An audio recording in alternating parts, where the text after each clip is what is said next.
सभी को जय मसीह की। जीसस लवर रेखा चैनल में हम आपका स्वागत करते हैं। क्या कभी आप एक ऐसे विषय को देखेंगे जहाँ पे हमें शक्ति और बल और ताकत मिलती है?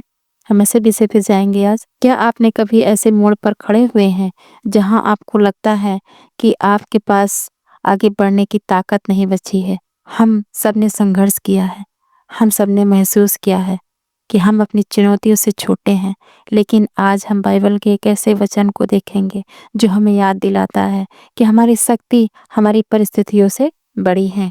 हालेलुया। आज का हमारा विषय है फिलिपियों 4:13 में। ये सिर्फ एक ऐसी मोटिवेशनल कोट नहीं है, ये आध्यात्मिक सत्य है जो आपके जीवन को पूरी तरह से बदल सकता है। वचन कहता है, जो मुझे सामर्थ देता है मैं इसमें सब कुछ कर सकता हूँ। ये वचन कहता है, मैं जो मुझे सामर्थ देता है मैं उसमें सब कुछ कर सकता हूँ। ये वचन अपने आप को पर शक्तिशाली है, लेकिन इसे समझने के लिए हमें इसके संदर्भ को जानना जरूरी है। ये पत्र प्रेरित पौलुस ने फिलिप्पियुस में चर्च को तब लिखा था जब वो रोमन जेल में था। कल्पना कीजिए, पौलुस जेल में है, फिर भी वो खुशी, संतोष और सामर्थ के बारे में लिख रहा है।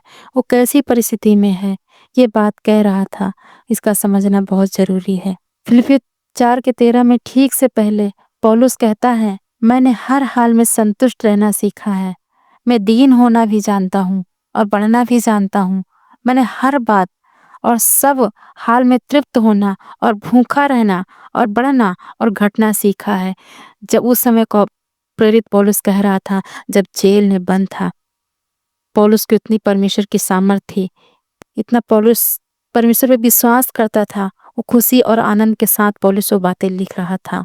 इसका मतलब है कि ताकत केवल सफलता के लिए नहीं है, बल्कि कठिन परिस्थितियों को सहन करने की क्षमता में निहित है। जब वो कहता है सब कुछ कर सकता है, तो इसका मतलब ये था कि मसीह के सामर्थ्य में गरीबी और अमीरी दोनों में समान रूप में प्रभु के लिए वफादार बना रहता है।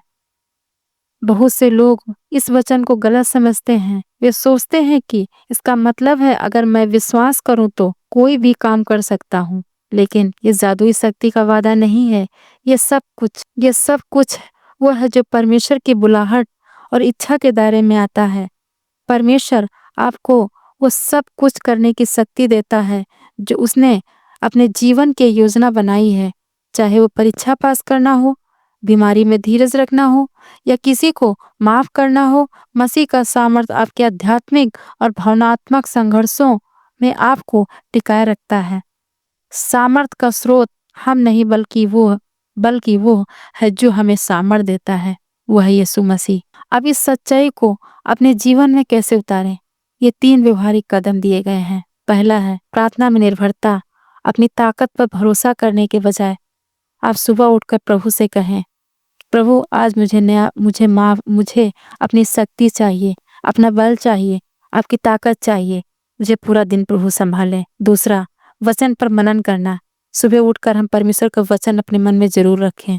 जब आप कमजोर महसूस करें, इस वचन को अपने मन में जरूर दोहराएं कि प्रभु तू मुझे नया बल, नई शक्ति, नई ताकत मुझे देगा।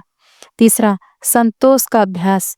अपनी वर्तमान परिस्थितियों पर रोने के बजाय मसीह में संतोष ढूंढें, ये जानते हुए कि वह आपको हर परिस्थितियों को सहने की शक्ति दे रहा है।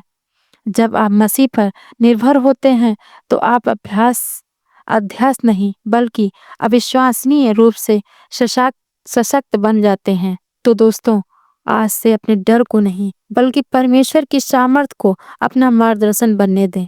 इस वचन को अपने दिल में रखें और हर चुनौती का सामना करें। मैं आपसे जानना चाहती हूँ कि आप अपने जीवन में किस सब कुछ को आज मसीह के सामर्थ में देखेंगे। हमें नीचे दिए कमेंट्स में बताएं। ये संदेश आपके लिए उपयोगी था तो लाइक करें और शेयर करें और चैनल को सब्सक्राइब करना ना भूलें, ताकि आप परमेश्वर के वचन से भरे रहें। ऐसी वीडियो देखने के लिए मिलते हैं अगली वीडियो में।